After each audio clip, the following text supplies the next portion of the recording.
Hello everyone. Good morning, good afternoon, good evening to you guys. So today's video, isasama ko kayong panoorin or gagawin ang pag-transfer sa ating lucky plant na tinatawag nating money tree. So first, lalagyan natin ng butas ang bawat gilid ng ating plastic pot. Nabili ko yan sa nag-closing sale store the other day. So yan, bubutasan natin pero hindi natin masyadong tanggalin para pwedeng maibalik. Kung gusto nating i-close yung butas. So, hindi natin tinatanggal ng buo.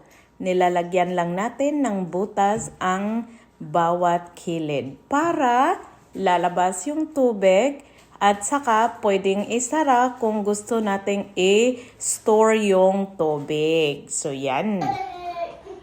Okay guys, so ito na yung i-transplant natin. Ito.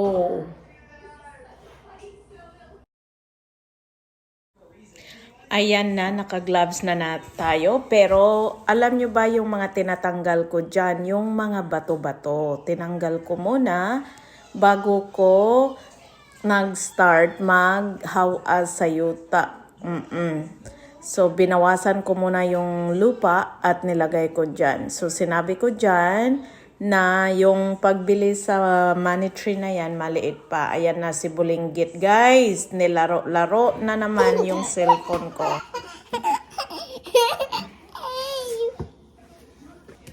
And finally, natapos na nating i-transfer.